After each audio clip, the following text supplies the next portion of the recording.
type of training journal do you recommend people keep training journals? Are you neurotically fixed to cadence of movement, and are you looking at you have a buzzer going off when it's 90 seconds rest, it's 90 seconds rest. I confess I have my slow workouts and my faster workouts, and they scale with whether I'm training heavier with longer rest, or whether or not maybe midway through a workout I'll shift over to doing high repetition, lower rest. This is kind of my crude way of keeping time, but I'm not, will be just to kind of watch the clock, but I'm not neurotically fixed to the buzzer. Nor am I on social media for which is actually a way to really improve workouts, is to just not be on social media. Yeah, I can't claim that I'm not guilty of that. Sometimes I am on social media, but sometimes I'm trying to post halfway there. Well, that's different. It's your profession. But I mean, I'm not necessarily chained to some sort of protocol in terms of how I do. I think by this 10 seconds.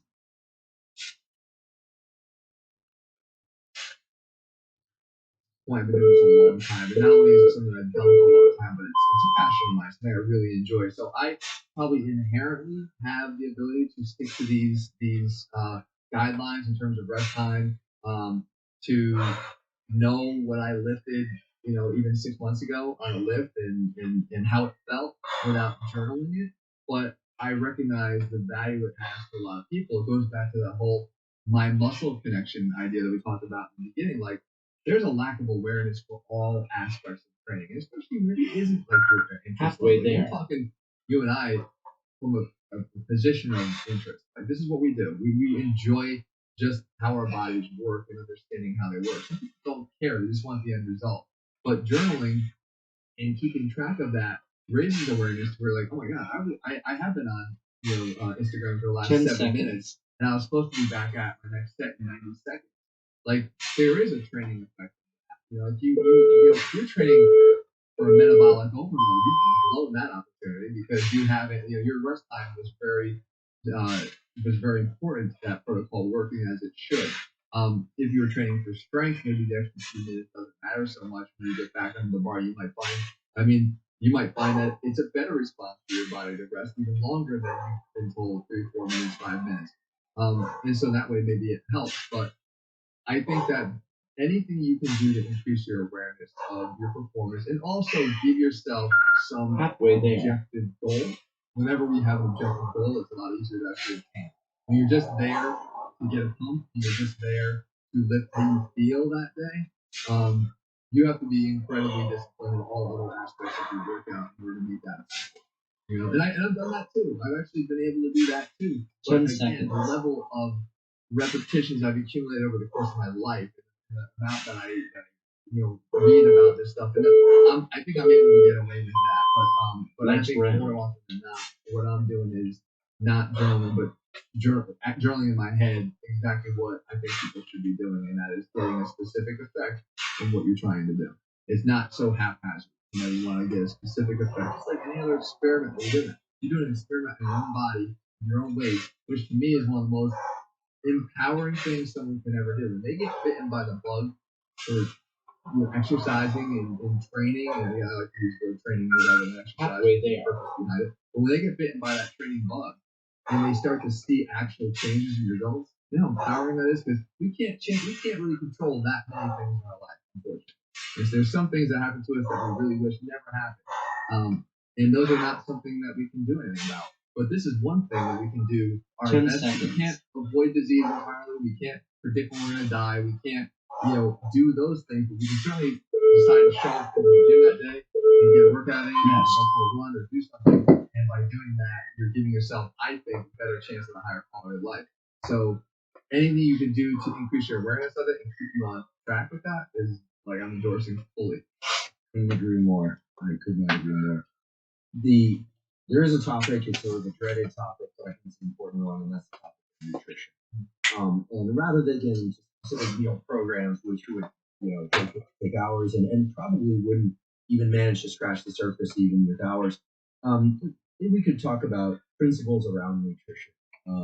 What are sort of the themes that you think people should keep in mind when thinking about how to eat generally, and pre-training and post-training are two particularly sensitive times for most, or times that people want to know a lot about. What should they eat before training, or train fasted? What should they eat afterwards?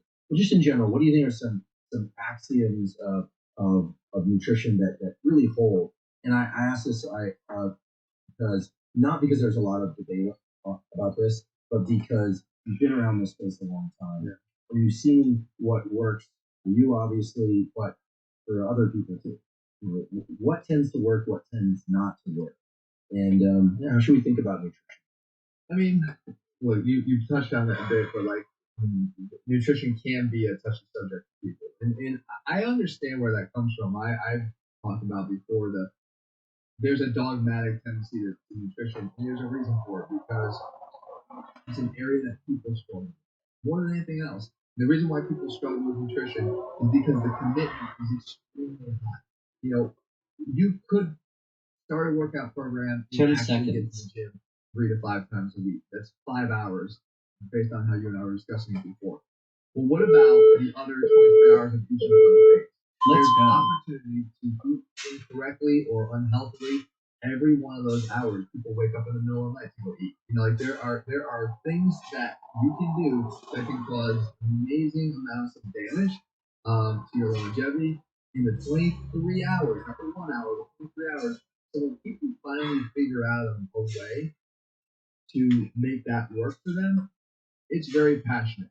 And I understand their passion. I do. Like I put out so my approach is like I've always been sort of a low sugar, lower fat guy. I made the mistake of going no fat years ago and I paid for it. I was like in college and back in the day, we were the same age. We read all the magazines, and that was what we had. We didn't have internet then, so we were reading magazines, and the recommended path was to go low fat.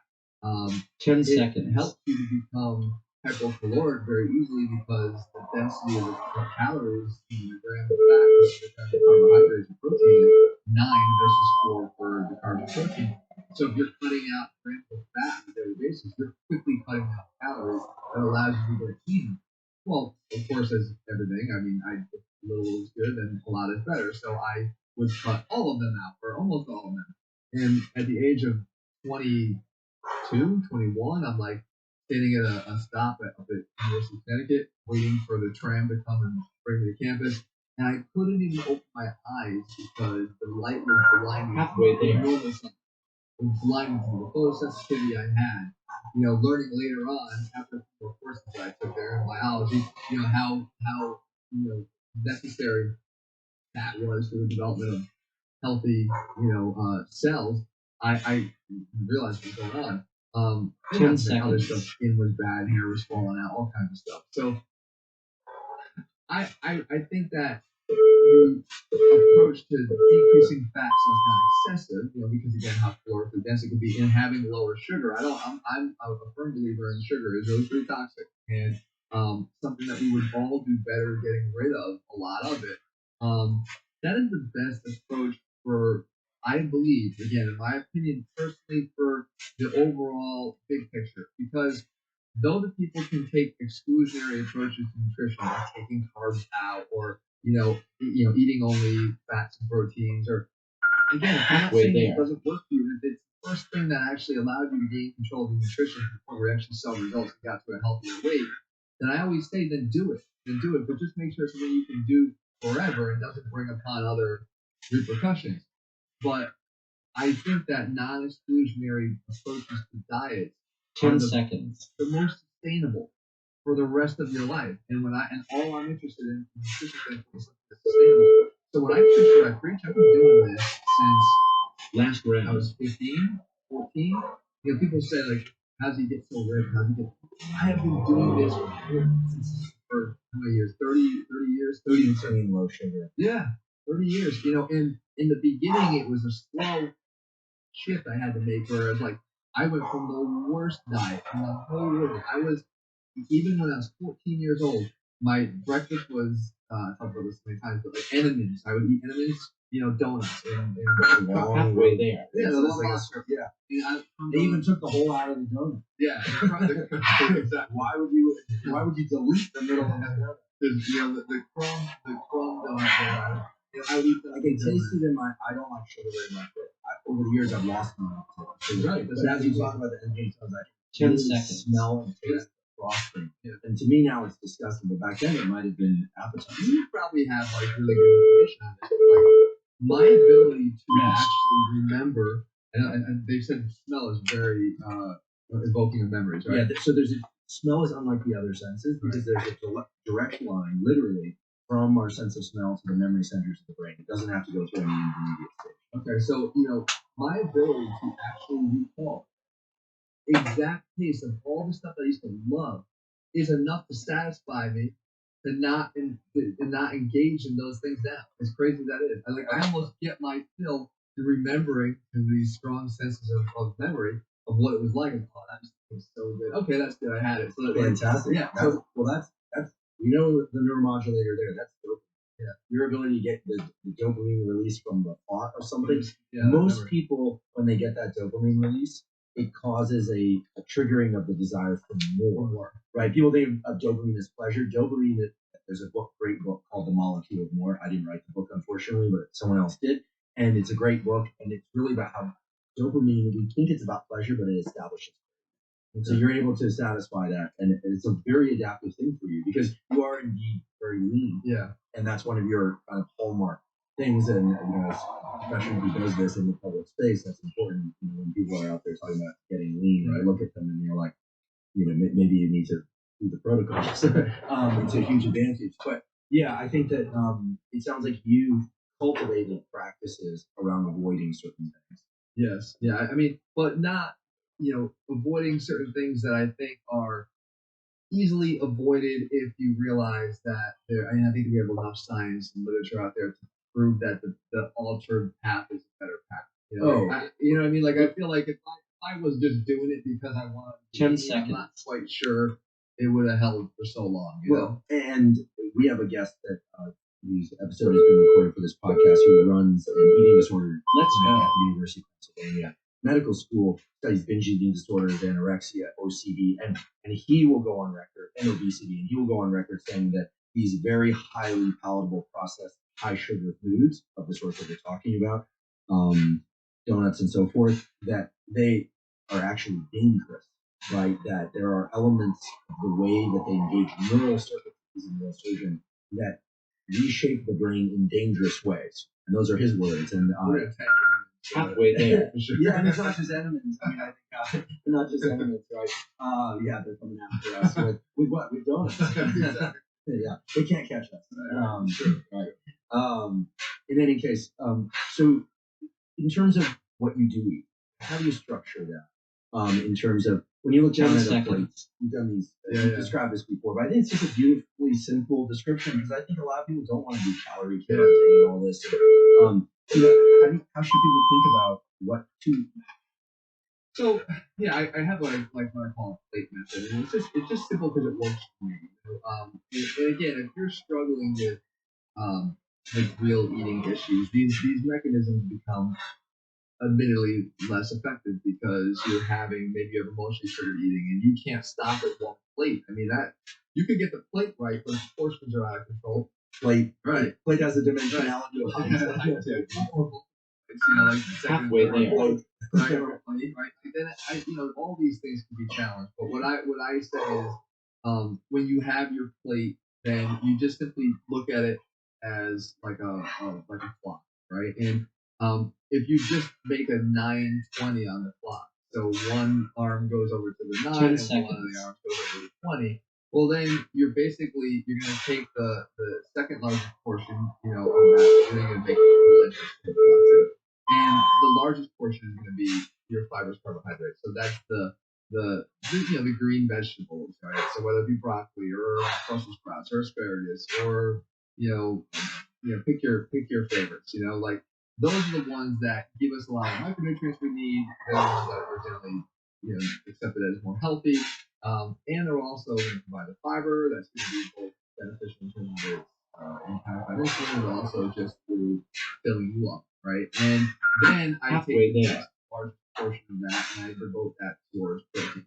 And I think it's really important, especially for anybody active, the more active you are, the more you embark on trying to build muscle. You're going to need to have protein every meal. So I have that. Again, we're talking cleaner sources of protein, but like you'll never find like boiled chicken on my plate. Like I did those days when I was 16 or 16. Like I realized after reading those Bible maybe the low fat thing was stuck for too long, but the low fat thing stuck Last for too long. round. Like the boiled chicken and a steamed broccoli thing that ended quickly for me. So I'm not going to keep this forever. So I'll have some sort of fish or chicken, but it will be cooked in a way that's like it's got maybe some sauce on it, or it's got some maybe tomato sauce, anything to just make it a little bit more palatable and interesting without lowering the value of the meal.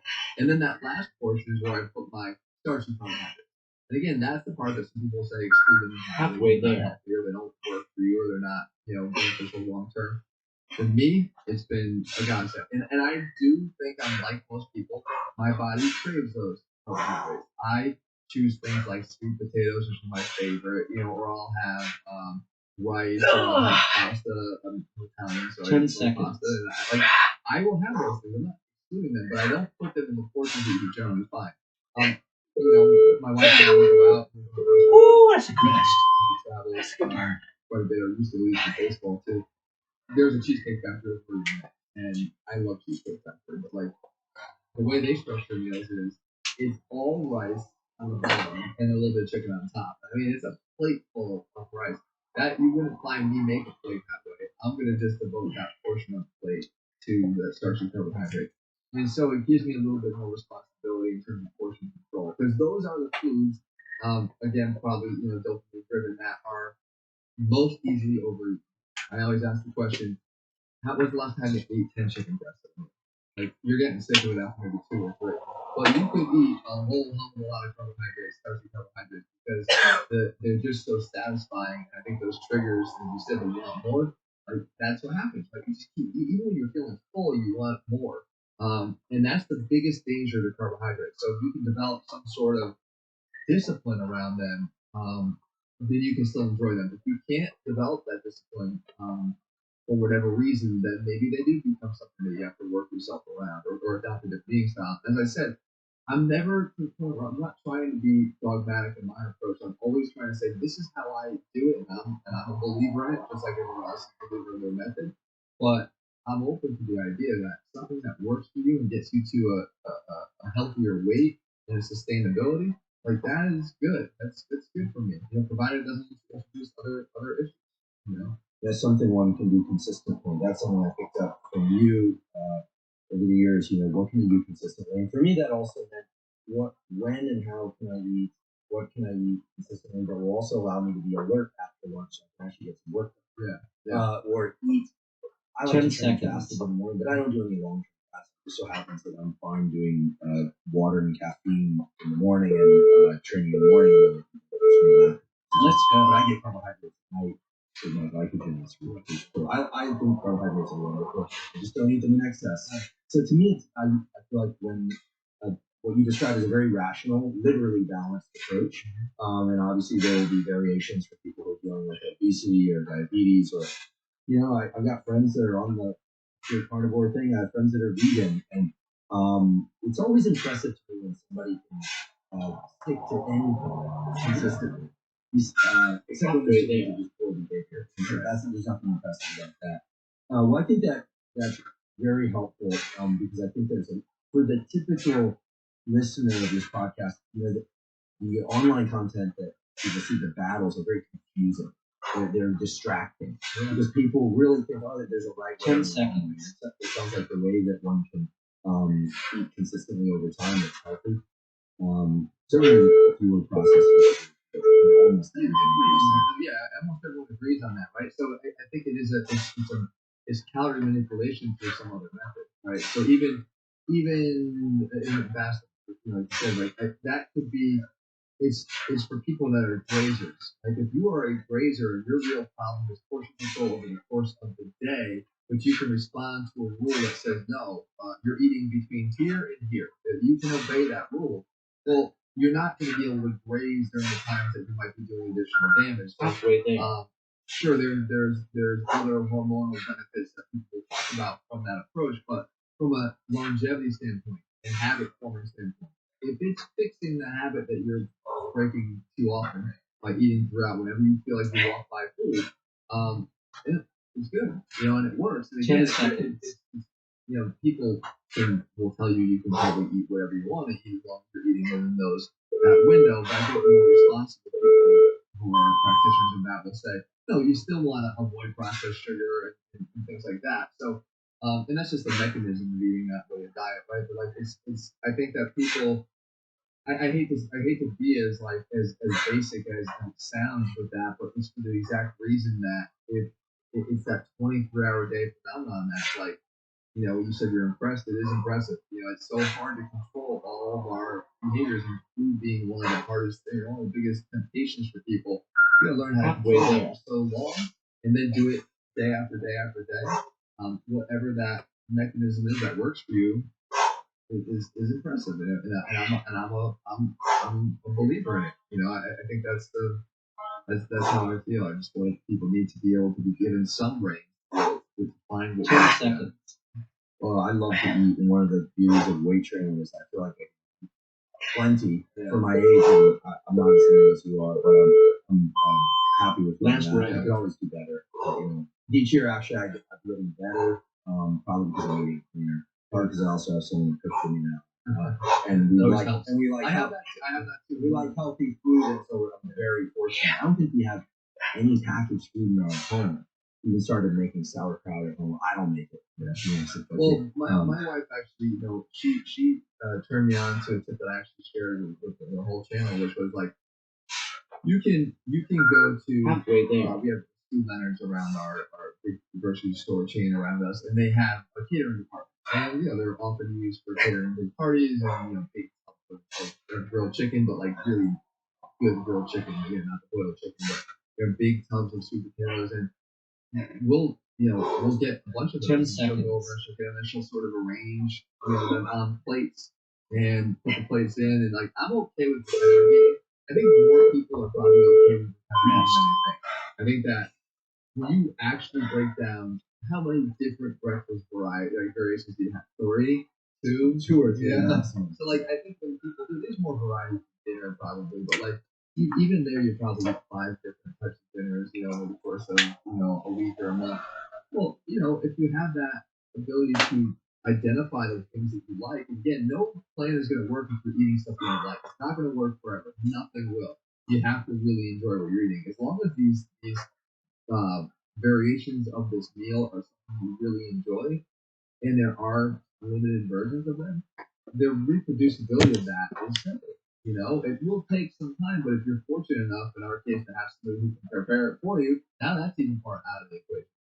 And it's like it just makes it very simple. But I do think when you tally up all the costs of medical care that are spiked by having poor nutrition, and you then offset that by what it might cost you to invest in a faster strategy like this catering trip or whatever it might be, you'd be best off figuring out a way to maybe reallocate some of your money to preparing this, because we know how important it is to your long-term health and longevity. If you can figure out your nutrition issues, if everyone listening to this podcast can figure out their nutrition issues, this whole world will be different. That is like one of the largest sources of disease and pain and discomfort, because people really struggle with nutrition.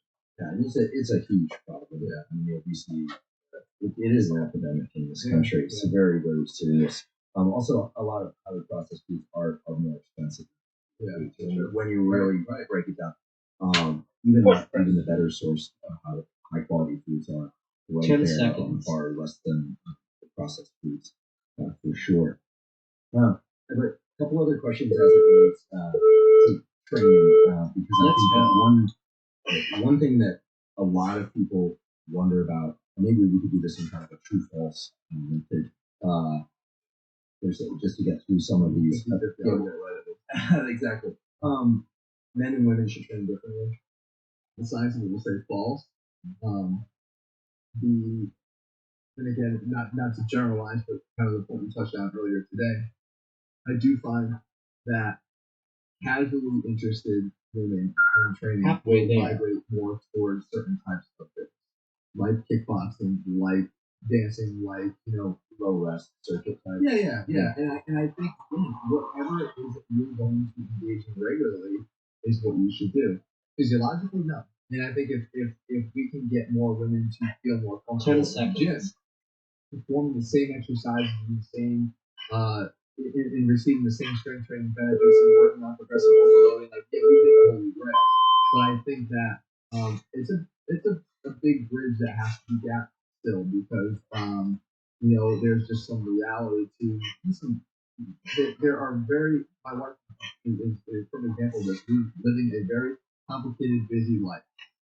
We have two young boys. They're twins, and her attention and focus is there, and it's like she doesn't do this for a living like I do, and if she can get a decent workout in, she's happy, but she's not necessarily working on her deadlift, and so I think that will help her and serve her in the long term to work on increasing her PRs and different lifts and building her strength progressively. But in her life right now, it's not necessarily in the cards to have the time to focus on that.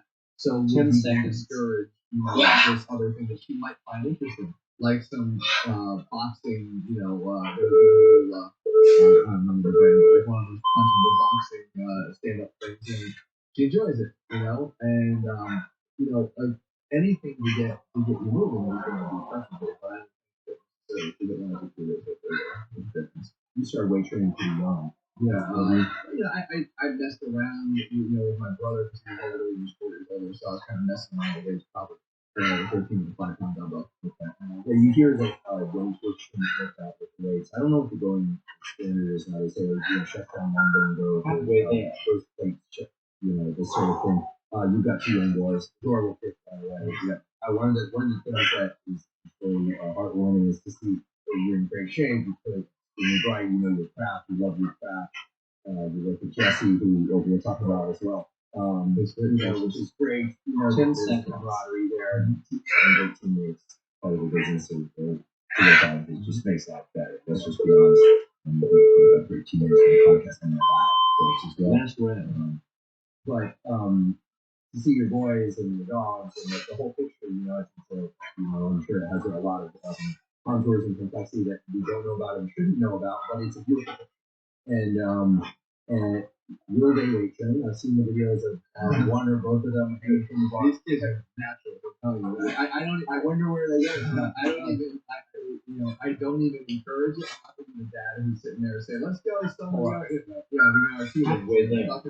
not gonna do that. But they have a natural interest in the gym. They just sometimes like to be out at night, so they'll come out there and I of the two of us, my wife and I, would be the one who has a little bit more of a longer leash to let them explore things because I was a dummy at times too and figured out best 10 seconds. Your injury. Yeah. Exactly. You notice that we call that one trial. There you go. These guys are they'll go grab the bars and my at a lower level for them. And they're swinging around, they're doing pull-ups at it naturally, uncoached, nothing from me. Gomer will walk up to a deadlift bar, stand over and naturally never saw me do it. Stands over there and goes, and tries to pull it.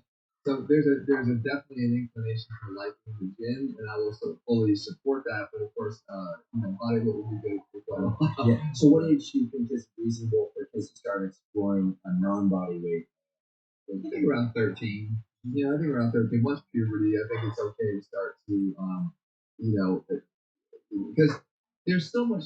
I would say to people that are like later in age who are just starting out, but your own body. So if you have never trained before, you're going to get very stimulated by doing lunging, reverse lunging, even learning some appropriate steps around movement through space. Pull-ups, chin-ups, more potential challenges for even people who have 20, 30 years of experience in the gym.